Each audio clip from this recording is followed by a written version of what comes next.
Hello students, welcome to machine possible IAS academy. ఈరోజు మనం world జోగ్రఫీలోని అక్షాంశాలు, రేఖాంశాలు, latitudes and longitudes అనేటువంటి topic పైన discuss చేసుకుందాం. సో వీడియోలోకి వెళ్ళబోయే ముందు మన మిషన్ పాసిబుల్ ఐఏఎస్ అకాడమీ ద్వారా ఆల్రెడీ గ్రూప్ 2, గ్రూప్ 1 వాళ్ళకి మెంటార్షిప్ ప్రోగ్రామ్ అలాగే డైలీ టెస్టుల ప్రోగ్రాంలు అనేవి కండక్ట్ చేయడం జరుగుతుంది. ఇవి ఎలా ఉంటాయంటే ప్రిలిమ్స్కి ఎక్స్క్లూజివ్గా ప్రిలిమ్స్ వరకు డైలీ టెస్టులు పెట్టడం, లేదంటే ప్రిలిమ్స్ కమ్ మెయిన్స్ తీసుకోవాలనుకునే వాళ్ళకి ప్రిలిమ్స్ కమ్ మెయిన్స్ రెండు ప్యారలల్గా చదివించే విధంగా డైలీ మీకు మెంటార్షిప్ ఇస్తూ డైలీ పీడిఎఫ్ షేర్ చేస్తూ ఇచ్చిన షెడ్యూల్ ప్రకారంగా మీకు డైలీ టెస్ట్ పెట్టడం జరుగుతుంది. అది మాత్రమే కాకుండా మీకు ప్రిలిమినరీ ఎగ్జామ్ ఎప్పుడైతే ఉంటుందో దానికి ముందు ఫుల్ లెంత్ టెస్టులను కూడా ఇవ్వడం జరుగుతుంది. అలాగే మెయిన్స్కి ముందు కూడా ఫుల్ లెంత్ టెస్టులను ఇవ్వడం జరుగుతుంది. సో ఈ విధంగా రాబోయే నోటిఫికేషన్కి కనుక మీరు టార్గెట్ చేస్తూ ఆ ఎగ్జామ్ని క్రాక్ చేయాలనుకుంటే కనుక ఇప్పుడే మన మిషన్ పాసిబుల్ ఐఏఎస్ అకాడమీ అందిస్తున్నటువంటి మెంటార్షిప్లో జాయిన్ కావచ్చు. అండ్ ఇంకొకటి ఏంటంటే ఈ మెంటార్షిప్లో ఆల్రెడీ ఇప్పటికే 20 అబోవ్ బ్యాచెస్ వేయడం జరిగింది. అండ్ బ్యాచ్కి వచ్చి 100 మెంబర్స్నే తీసుకోవడం జరుగుతుంది. సో సక్సెస్ఫుల్గా హై క్వాలిటీ కంటెంట్తో అంటే బిట్స్ మీకు ప్రతి ఒక్కటి కూడా గ్రూప్ 2 స్టాండర్డ్ కాకుండా గ్రూప్ 1 స్టాండర్డే అంటే డెప్త్గా ఇవ్వడం జరుగుతుందన్నమాట.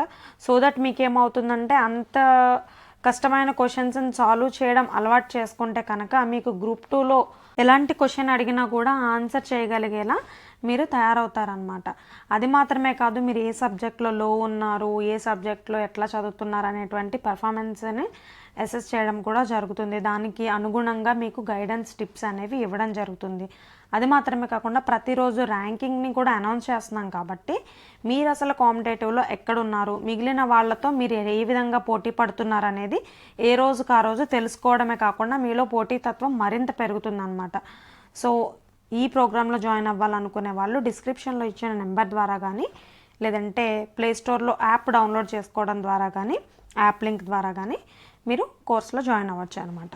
సో ఈరోజు టాపిక్ విషయానికి వస్తే మనకి అక్షాంశాలు, రేఖాంశాలు ఇవి దేనికి ఉపయోగపడతాయి అంటే మొత్తం భూమి మీద జరిగేటువంటి టైమింగ్ ఏదైతే సమయం ఉందో ఈ కాలంలో వచ్చేటువంటి మార్పులకు కానీ లేదంటే ఋతువులని గురించి తెలుసుకునేందుకు కానీ ఋతువుల్లో వచ్చేటువంటి చేంజెస్ని తెలుసుకునేందుకు కానీ ఈ అక్షాంశాలు మరియు రేఖాంశాలని ఒక స్టాండర్డ్ కొలమానంగా తీసుకుని దాన్ని బేస్ చేసుకుని వీటిని అనలైజ్ చేస్తూ ఉంటారనమాట. ఇక్కడ మీరు ఇమేజ్లో కనుక గమనించినట్లయితే ఈ ఫస్ట్ ఉన్నవి లైన్ ఆఫ్ లాటిట్యూడ్ అంటే అక్షాంశాలు, ఈ పక్కన ఉన్నవి నిలువుగా ఉన్నాయి కదా వీటినే లైన్ ఆఫ్ లాంగిట్యూడ్స్ అంటారు, అంటే రేఖాంశాలు. ఈ అక్షాంశాలు ఈ మధ్యలో ఉన్నటువంటిది భూమధ్య రేఖ అనమాట. దీనిని 0 డిగ్రీల అక్షాంశం అని అంటారు. అలాగే ఈ లాంగిట్యూడ్స్లో వచ్చి మధ్యలో ఉన్నటువంటి దాన్ని ప్రైమ్ మెరిడియన్ అంటారు అనమాట. ఇక్కడ పింక్ కలర్లో కనిపిస్తుంది కదా, సో దీన్ని ప్రైమ్ మెరిడియన్ అంటారు, అంటే 0 డిగ్రీస్. దీన్నే గ్రీనిచ్ రేఖాంశం అని కూడా అంటారు, ఎందుకంటే ఇది గ్రీనిచ్ గుండా పోతుంది కనుక లండన్ దగ్గర ఉన్నటువంటి గ్రీనిచ్ గుండా, సో దాన్ని గ్రీనిచ్ రేఖాంశం అని కూడా అంటారు అనమాట. సో ఈ అక్షాంశాలు, రేఖాంశాల గురించి విడివిడిగా ఒక్కొక్క దాని గురించి మనం ఇప్పుడు డీటెయిల్డ్గా తెలుసుకుందాం. ముందుగా అక్షాంశాలు. ఈ అక్షాంశాలు అంటే ఏంటంటే భూమధ్య రేఖని ఆధారంగా చేసుకుని దాని నుంచి పైకి అలాగే కిందకి అంటే ఉత్తర దక్షిణాలుగా గీయబడినటువంటి ఊహాజనిత రేఖలు. ఇటువంటి రేఖలే నిజంగా భూమి మీద ఉండవు. మనం గ్లోబ్ని ఆధారంగా చేసుకుని దానిపైన ఈ అడ్డంగా గీసినటువంటి ఊహాజనితమైన రేఖలు ఏవైతే ఉన్నాయో వాటిని అక్షాంశాలు అని అంటారనమాట. సో ఈ అక్షాంశానికి ఎలా ఉంటుందంటే ఒక అక్షాంశానికి మరొక అక్షాంశానికి మధ్య 1 డిగ్రీస్ దూరం ఉంటుందన్నమాట. ఒక అక్షాంశానికి మరొక అక్షాంశానికి, అక్షాంశం నుండి అక్షాంశానికి 1 డిగ్రీ దూరం ఉంటుంది. సో ఈ 1 డిగ్రీ ఈక్వల్ టు ఎంత అంటే 111 కిలోమీటర్లు. కిలోమీటర్లో చెప్పాలంటే 111 కిలోమీటర్లు, లేదా మైళ్ళలో చెప్పాలంటే కనుక 68.704 మైళ్ళు. 1 డిగ్రీ ఈజ్ ఈక్వల్ టు 111 కిలోమీటర్లు లేదా 68.704 మైళ్ళు అన్నమాట. సో ఈ 1 డిగ్రీ దేని మధ్య అంటే ఒక అక్షాంశం నుండి మరొక అక్షాంశానికి మధ్య ఉండే దూరం 1 డిగ్రీ అని చెప్తాము. అయితే ఇక్కడ ప్రతి లాటిట్యూడ్ కూడా ఈక్వల్ డిస్టెన్స్లో ఉండదన్నమాట. ఫర్ ఎగ్జాంపుల్ భూమధ్య రేఖ నుంచి చూసుకున్నట్లయితే కనుక భూమధ్య రేఖ దగ్గర భూమి అనేది ఉబ్బెత్తుగా ఉంటుంది కాబట్టి ఈ మధ్యలో పార్ట్లో కొంచెం ఉబ్బెత్తుగా ఉంది కదా, పైకి వెళ్ళే కొలది కిందకు వచ్చే కొలది తగ్గుతుంది. సో కాబట్టి ఏమవుతుందంటే ఈ భూమధ్య రేఖ ప్రాంతంలో అక్షాంశానికి మధ్య దూరం తక్కువగా ఉంటుంది అన్నమాట. వీటి మధ్య దూరం తక్కువగా ఉంటుంది. అదే పోల్స్ దగ్గరికి వెళ్ళేటప్పటికి ఇక్కడ మనకి ఫ్లాట్గా ఉంటుందన్నమాట. ఇక్కడ ఈ ఇమేజ్లో చూపించినట్టు ఇంత రౌండ్గా అయితే ఉండదు గ్లోబ్.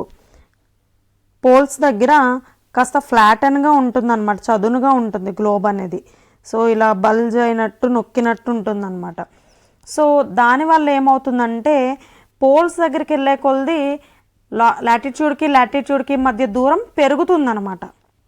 పోల్స్ దగ్గర పెరుగుతుంది.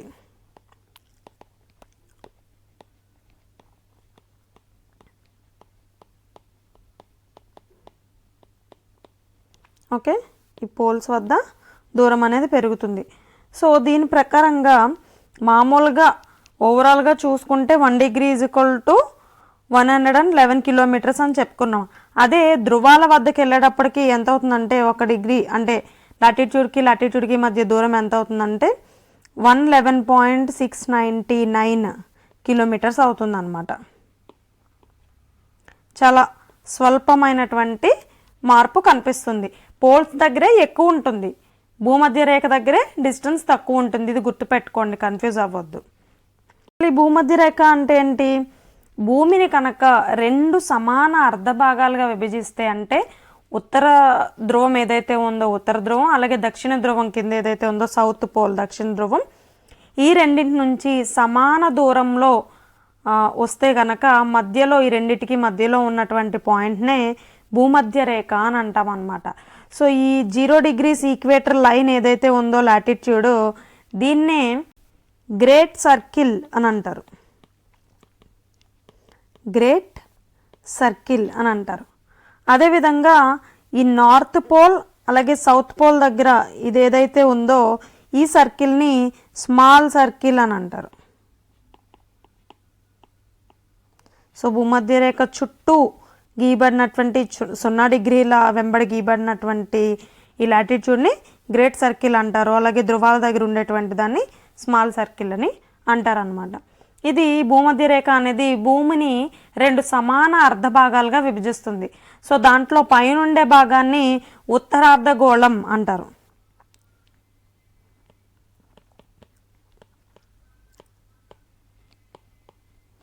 ఉత్తరార్ధగోళం అని, కింద ఉండేదాన్ని అంటే దక్షిణ ధ్రువం వైపుగా ఉండేదాన్ని దక్షిణార్ధగోళం అని అంటారు. నెక్స్ట్ ఈ అక్షాంశాలు అనేవి భూమధ్య రేఖ వద్ద ఈ గ్రేట్ సర్కిల్ ఏదైతే ఉందో అది అతి పొడవైన అక్షాంశం అన్నమాట. చూడండి, ఇక్కడ ఉబ్బెత్తుగా ఉండడం వల్ల చాలా పొడవైనటువంటి అక్షాంశం అని చెప్పచ్చు.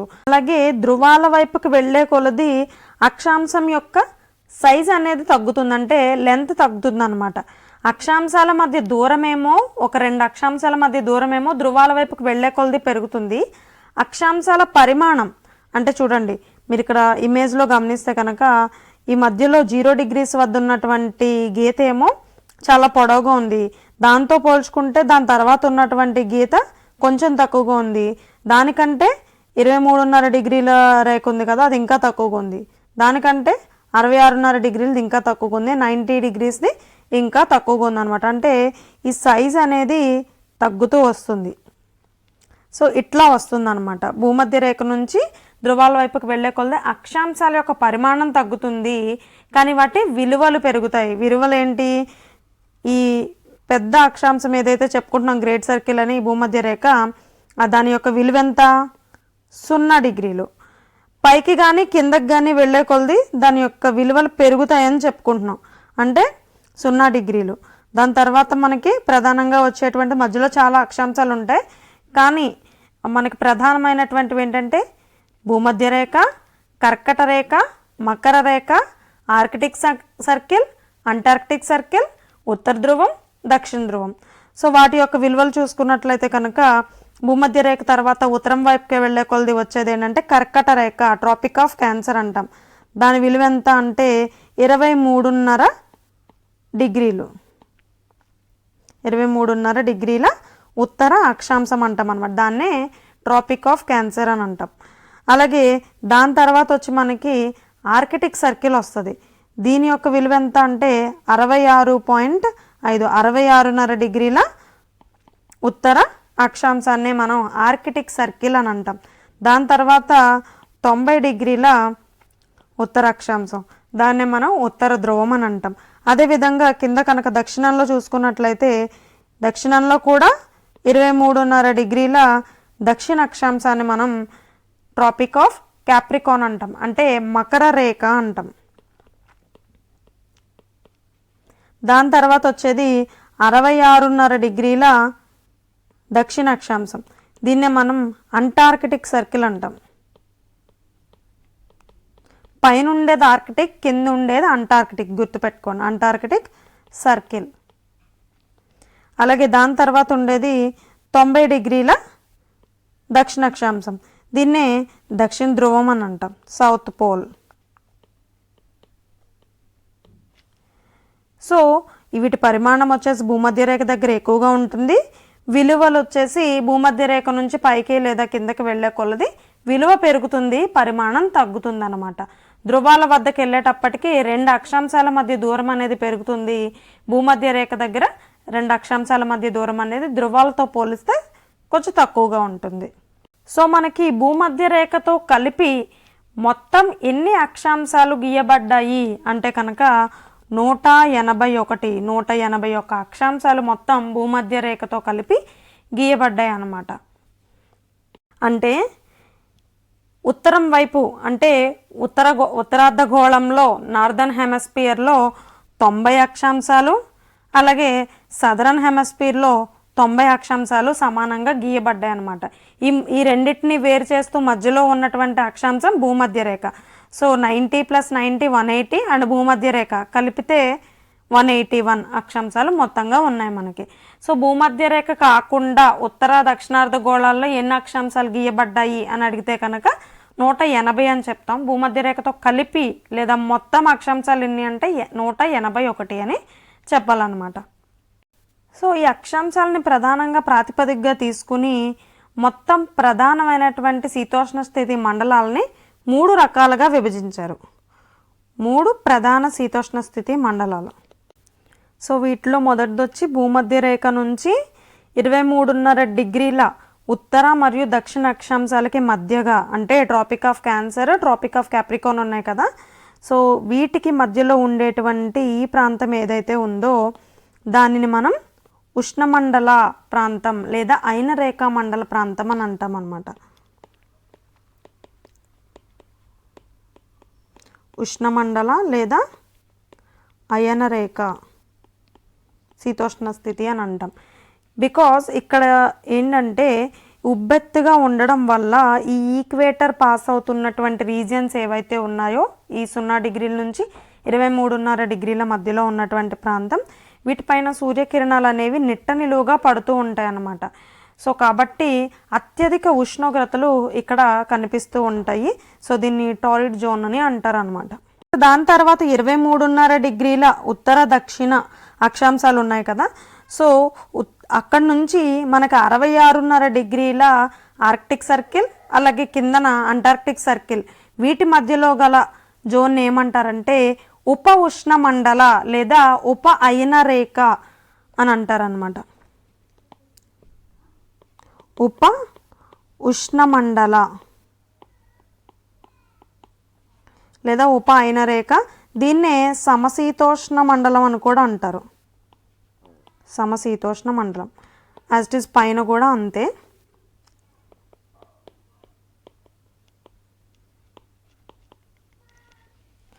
సో ఇక్కడ ఏంటంటే భూమధ్య రేఖతో పోలిస్తే సూర్యకిరణాలు అనేవి నిట్ట నిలువుగా కాకుండా కొంచెం ఏటవాలుగా పడుతుంటాయి అన్నమాట. సో ఈ జోన్లో ఏంటంటే ఉష్ణోగ్రతలు మరీ ఎక్కువగా కాకుండా అలా అని మరీ తక్కువగా కాకుండా ఉంటాయి. ప్రస్తుతం మన భారతదేశం ఉన్నటువంటి పరిస్థితి ఏంటంటే ఈ శీతోష్ణ స్థితి అనే చెప్పచ్చు అనమాట. సమశీతోష్ణ మండలంలోనే మనం ఉన్నామని చెప్పచ్చు. నెక్స్ట్ దాని తర్వాత మూడో జోన్ వచ్చి ఫ్రిజిడ్ జోన్ అంటాం. అంటే ధ్రువ ప్రాంతాలు ఈ 66.5 డిగ్రీల ఆర్కిటిక్ సర్కిల్ అంటార్కిటిక్ సర్కిల్స్ నుంచి ధ్రువాల మధ్యన ఉన్నటువంటి ప్లేస్ ఏదైతే ఉందో 66.5 నుంచి 90 డిగ్రీల మధ్యలో ఉన్నటువంటి జోన్ ఏదైతే ఉందో దీన్ని ధ్రువ శీతోష్ణ స్థితి లేదా అతి శీతల శీతోష్ణ స్థితి అని అంటాం.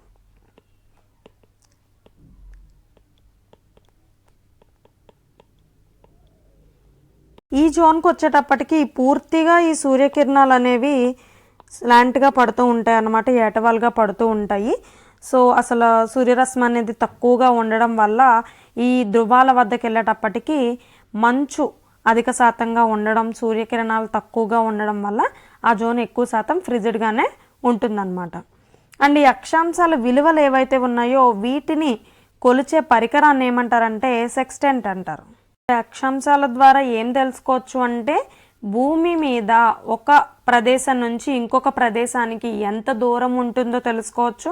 అలాగే భూమధ్య రేఖ నుంచి ఇతర ప్రదేశాలకి లేదా ఖండాలకి ఇతర శీతోష్ణ స్థితి పరిస్థితులకి ఏ విధమైనటువంటి వ్యత్యాసం ఉంటుంది, ఎంత దూరం ఉంటుంది, ఇవన్నీ కూడా కొలవచ్చు.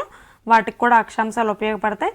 వివిధ రకాల శీతోష్ణ స్థితి పరిస్థితులని డిఫరెన్షియేట్ చేయడానికి కూడా మనకి అక్షాంశాలు అనేవి ఉపయోగపడతాయి అన్నమాట. నెక్స్ట్ వచ్చి లాంగిట్యూడ్స్, రేఖాంశాలు.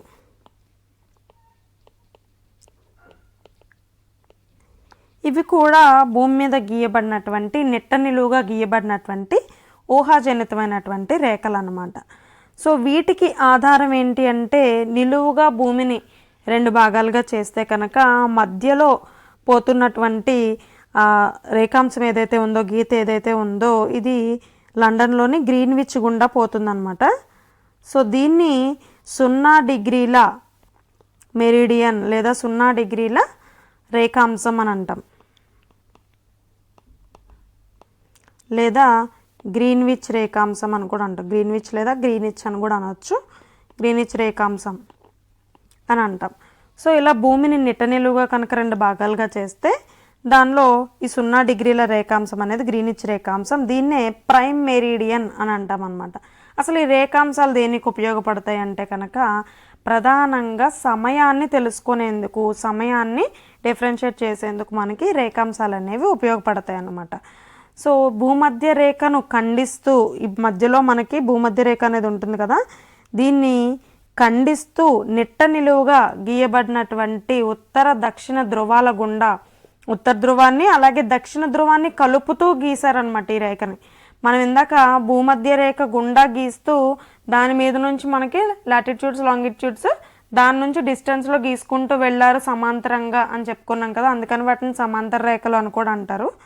అదే ఈ రేఖాంశాల విషయానికి వచ్చేటప్పటికి ఉత్తర ధ్రువం అలాగే దక్షిణ ధ్రువం రెండింటినీ కలుపుతూ, ఇక్కడ చూడండి ఇమేజ్లో ఫర్ ఎగ్జాంపుల్ ఇది గ్లోబ్ అనుకుంటే కనుక ఇది నార్త్ పోల్ అండ్ ఇది సౌత్ పోల్ అనుకుంటే కనుక ఈ నార్త్ పోల్ని సౌత్ పోల్ని కలుపుతూ గీసినటువంటి ఈ ఊహాజనితమైన రేఖలనే లాంగిట్యూడ్స్ అంటాం. ఓకే, ఇవి సమయాన్ని తెలుసుకునేందుకు ఉపయోగిస్తారు. సో వీటిలో కూడా మళ్ళీ మనకి 1 డిగ్రీ అంతరంతోనే ఒక్కొక్క రేఖల్ని కూడా గీయడం జరిగింది. మనం ఎలా అయితే లాటిట్యూడ్స్కి ఒక లాటిట్యూడ్కి మరొక లాటిట్యూడ్కి మధ్య డిఫరెన్స్ 1 డిగ్రీ అని చెప్పుకున్నామో, లాంగిట్యూడ్స్ కూడా అదే విధంగా 1 డిగ్రీ డిఫరెన్స్తో ఈ లాంగిట్యూడ్స్ని కూడా గీయడం జరిగిందనమాట. ఇవి అర్ధవృత్తాకారంలో గీయబడి ఉంటాయి కాబట్టి వీటిని అర్ధవృత్తాలు అని కూడా అంటారు. అలాగే రేఖాంశాలకి మరొక పేరేంటి అంటే మధ్యాహ్న రేఖలు. మధ్యాహ్న రేఖలు కారణం ఏంటి అంటే ఇప్పుడు ఒకే రేఖాంశం పైన ఉన్నటువంటి వాళ్ళందరికీ కూడా ఒకటే టైం అనేది ఉంటుందన్నమాట. ఆ రోజు మొత్తంలో ఇప్పుడు ఈ రేఖాంశం మీద ఉన్న వాళ్ళందరికీ కూడా ఒకే సమయం అనేది ఉంటుంది. అంటే ఒకేసారి మిట్ట మధ్యాహ్నం అవుతుంది కాబట్టి దాన్ని మిట్ట మధ్యాహ్న రేఖలు అని కూడా అంటారనమాట. సో మొత్తం రేఖాంశాల విషయానికి వచ్చేటప్పటికి మనకి 360 రేఖాంశాలు ఉంటాయి. మొత్తం గ్లోబ్ మీద 360 రేఖాంశాలు ఉంటాయి. దీంట్లో 0 డిగ్రీల రేఖాంశాన్ని మనం ప్రైమ్ మెరీడియన్ అన్నాం. ఇది లండన్లోని థేమ్స్ నది ఒడ్డున గల గ్రీనిచ్ అనే పట్టణం గుండా వెళ్తుందన్నమాట. సో దానికి అందుకని గ్రీనిచ్ రేఖాంశం అని పెట్టడం జరిగింది. అలాగే అంతర్జాతీయ ప్రామాణిక రేఖాంశం అని కూడా దీనికే పేరు. అంతర్జాతీయ ప్రామాణిక రేఖాంశం అన్నా, ప్రైమ్ మెరీడియన్ అన్నా, 0 డిగ్రీల రేఖాంశం అన్నా, గ్రీనిచ్ రేఖాంశం అన్నా కూడా ఒకటే. ఇది ఏ నదీ తీరాన ఉంది అంటే కనుక థేమ్స్ నదీ తీరాన అని చెప్తారు. ఇందాక మనం అక్షాంశాలు చెప్పుకునేటప్పుడు భూమిని 2 సమాన అర్ధభాగాలుగా విభజిస్తుంది. ఒకటి నార్థన్ హెమిస్ఫియర్ అండ్ రెండోది సదరన్ హెమిస్ఫియర్, ఉత్తరార్ధగోళం మరియు దక్షిణార్ధగోళం అని చెప్పుకున్నాం. అంటే అక్షాంశాలు అనేవి భూమిని ఉత్తర దక్షిణాలుగా విభజిస్తే రేఖాంశాలు కూడా భూమిని 2 రకాలుగా విభజిస్తుంది. ఏ విధంగా? తూర్పు పడమరలుగా విభజిస్తుంది అనమాట. సో ఈ 0 డిగ్రీల రేఖాంశం ఏదైతే ఉందో మధ్యలో ఉంటుందని చెప్పుకున్నాం కదా భూమికి. సో దీనికి తూర్పుగా ఉన్న అర్ధభాగాన్ని పూర్వార్ధగోళం అంటాం. చూడండి ఇక్కడ మీకు ఇమేజ్లో 90 డిగ్రీస్ ఈ అని ఉంది కదా, ఈ అంటే ఈస్ట్ అనమాట. సో దీన్ని మనం పూర్వార్ధగోళం అంటాం, ఈస్ట్ సైడ్ ఉన్నదాన్ని. అలాగే వెస్ట్ సైడ్ ఉన్నదాన్ని పశ్చిమార్ధగోళం అని అంటాం.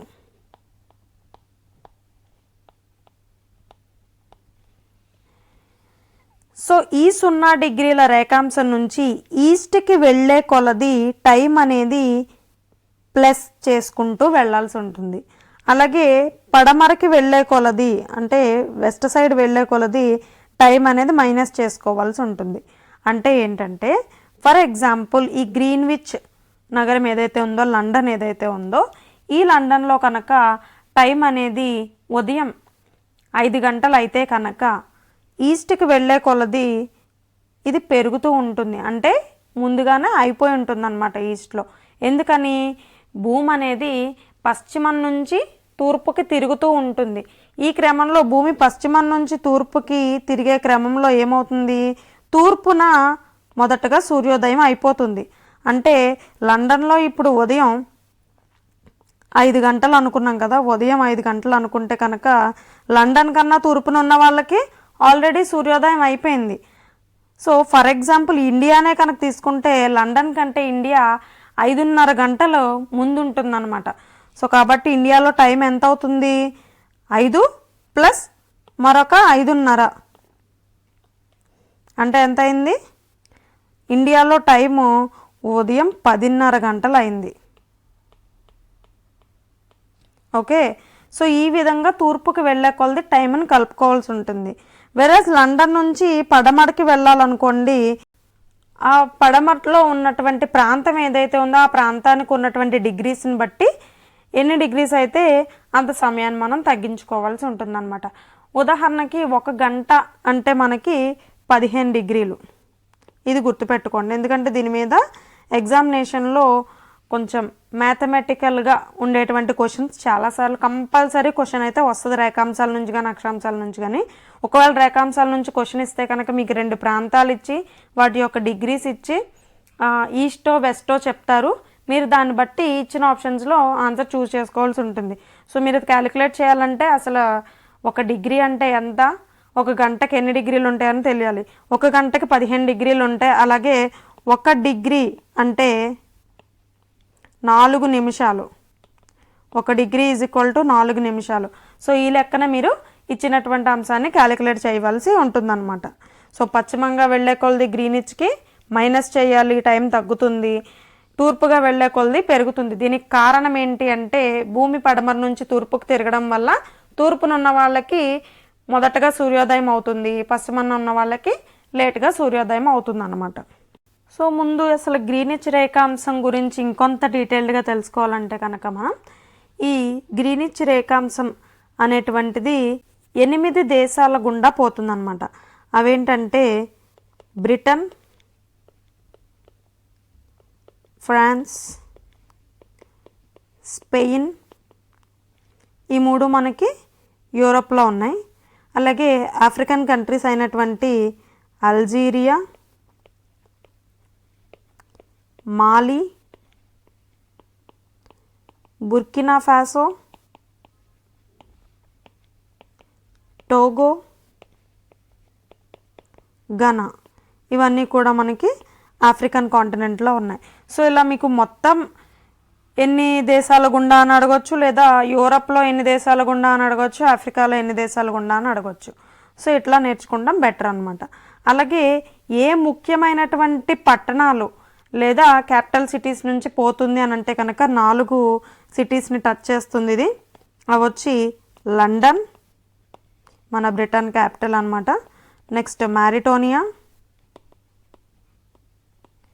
అలాగే అల్జీమర్స్, ఆక్రా, ఈ 4 సిటీస్ని కూడా ఇది టచ్ చేస్తుంది. అలాగే గ్రీనిచ్ రేఖాంశం పోయేటువంటి సముద్రం ఏంటి అని అంటే కనుక మధ్యధరా సముద్రం. మరి గ్రీనిచ్ రేఖాంశం పోయేటువంటి మహాసముద్రం ఏంటి అంటే ఓషన్ ఏంటి అంటే కనుక సౌత్ అట్లాంటిక్, దక్షిణ అట్లాంటిక్ మహాసముద్రం.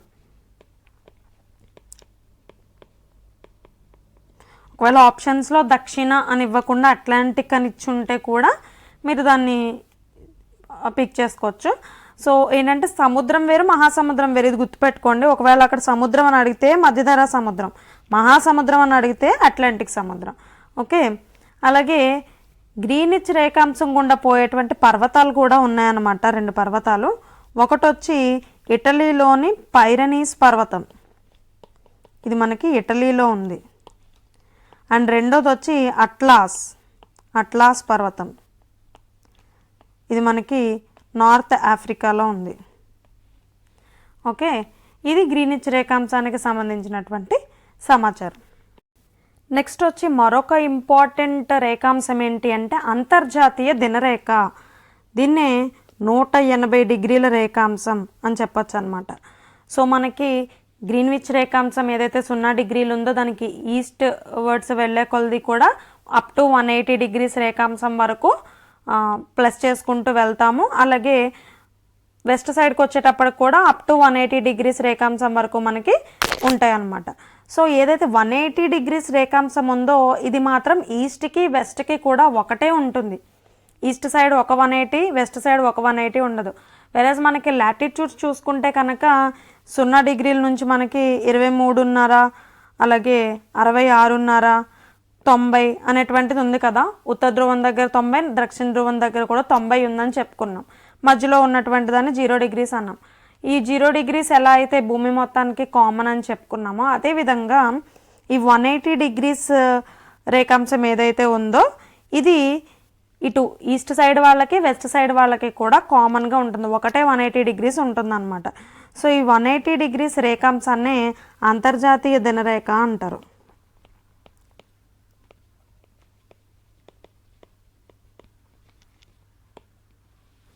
ఈ అంతర్జాతీయ దినరేఖకి పడమర వైపున ఉన్న వాళ్ళకి ఒక డేట్ ఉంటుంది, అలాగే తూర్పు వైపున ఉన్న వాళ్ళకి మరొక డేట్ ఉంటుందన్నమాట. ఫర్ ఎగ్జాంపుల్,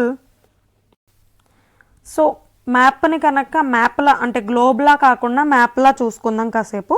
సో అట్లా మ్యాప్ లాగా కనుక ఈ రౌండ్గా ఉన్నదాన్ని ఒక పేపర్ మీద పెట్టినట్లయితే కనుక ఇక్కడ మీకు చూడండి, ఈ పైన ఇక్కడ ఈస్టర్న్ హెమిస్ఫియర్ అని రాశారు. ఈ మధ్యలో ఉన్నది ఇంటర్నేషనల్ డేట్ లైన్. ఇది ఎందుకు మరి స్ట్రైట్గా లేకుండా వంకరగా ఉంది అంటే కనుక ఒకే కాంటినెంట్కి చెందినటువంటి కొన్ని ప్లేసెస్లో వేరు టైం జోన్స్ రాకుండా ఉండేందుకు ఈ ఇంటర్నేషనల్ డేట్ లైన్ అనేది జిగ్జాగ్ టైప్లో ఇవ్వడం జరిగిందనమాట.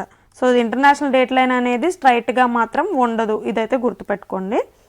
సో వీటిలో ఇది ఈస్టర్న్ హెమిస్ఫియర్ అండ్ ఇటు సైడ్ వచ్చేసి పసిఫిక్ ఓషన్ ఉంది కదా, ఇది వెస్టర్న్ హెమిస్ఫియర్. సో ఈ వెస్ట్ నుంచి ఈస్ట్కి వెళ్ళేటప్పుడు ఒక రోజుని కలుపుకోవాల్సి వస్తుందన్నమాట. వెస్ట్ నుంచి అంటే వెస్ట్ లాంగిట్యూడ్స్ నుంచి ఈస్ట్ లాంగిట్యూడ్స్కి వెళ్ళేటట్లయితే కనుక ఒక రోజుని 1 డేని యాడ్ చేయాల్సి వస్తుంది. సో దట్ మనకి ఒక రోజుని నష్టపోతాం అనమాట. యాడ్ చేస్తే నష్టపోతాం, అది గుర్తుపెట్టుకోండి. సో ఈ ఇమేజ్లో గమనించండి. సో మనకి మామూలుగా ఇందాక గ్లోబ్, మనం వేరే గ్లోబ్ చూసాం కదా. సో దాంట్లో మనకి జనరల్గా గ్లోబ్లో ఎటుంటుంది, ఈస్ట్ అనేది గ్రీన్విచ్ రేఖాంశం ఇటు ఉంటే కనుక మనకి మన రైట్ సైడ్ వైపు ఉన్నది ఈస్ట్ అని, లెఫ్ట్ సైడ్ వైపు ఉన్నది వెస్ట్ అని అంటాము. సో ఇంటర్నేషనల్ డేట్ లైన్ని బేస్ చేసుకుని కనుక చూసినట్లయితే దీనికి ఇటు సైడ్ ఉన్నదంతా, ఇంటర్నేషనల్ డేట్ లైన్కి రైట్ సైడ్ ఉన్నదంతా వెస్ట్ సైడ్ అవుతుందన్నమాట. అలాగే లెఫ్ట్ సైడ్ ఉన్నదంతా మనకి ఈస్ట్ అవుతుంది.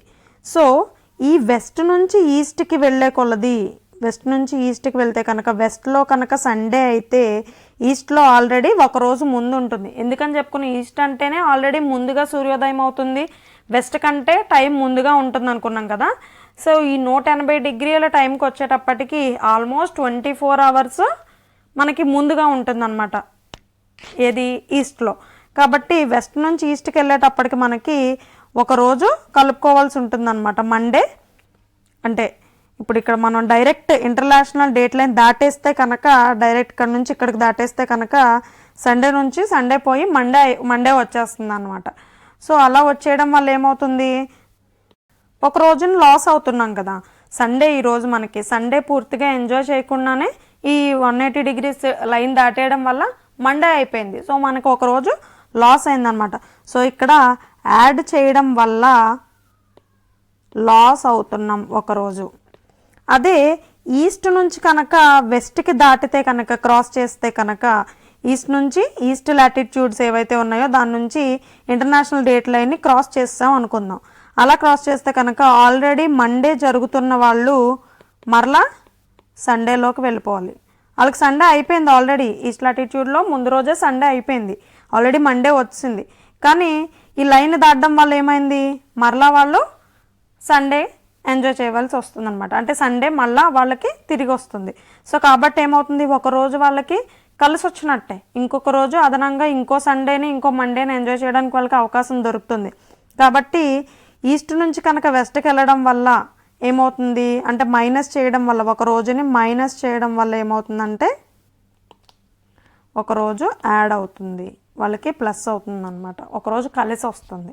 మీకు ఇది కాన్సెప్ట్ అర్థమైంది కదా.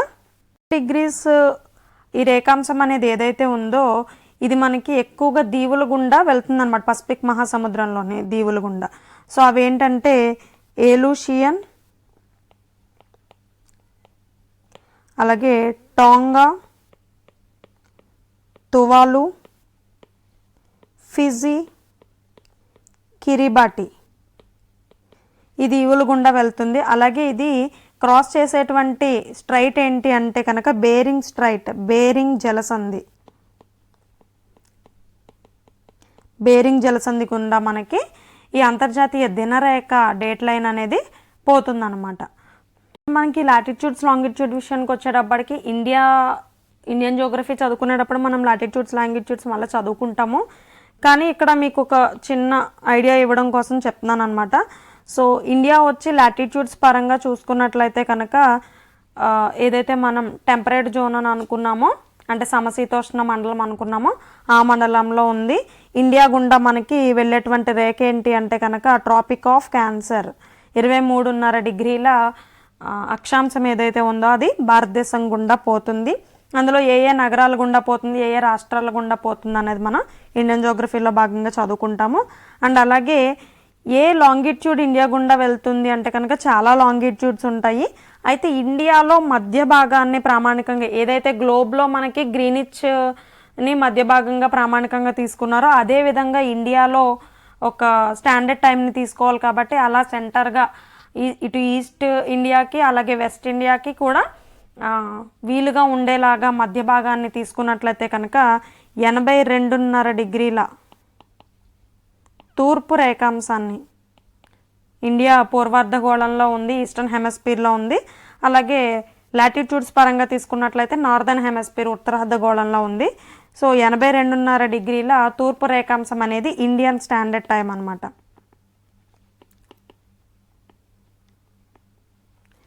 సో ఇది ఇండియాలో ఉన్నటువంటి ప్రధానమైనటువంటి రేఖాంశం. అలాగే అక్షాంశాల గురించి. దీని గురించి ఇంకా డీటెయిల్డ్గా మనం ఇండియన్ జోగ్రఫీలో డిస్కస్ చేసుకుందాం. సో వీడియో నచ్చితే కనుక లైక్ చేయండి, షేర్ చేయండి, మీ ఫ్రెండ్స్కి సజెస్ట్ చేయండి. అలాగే ఛానల్ని ఎవరైనా సబ్స్క్రైబ్ చేసుకున్నట్లయితే కనుక సబ్స్క్రైబ్ చేసుకోండి. మరిన్ని వీడియోస్ అనేవి మీకు వస్తాయి. Thank you so much.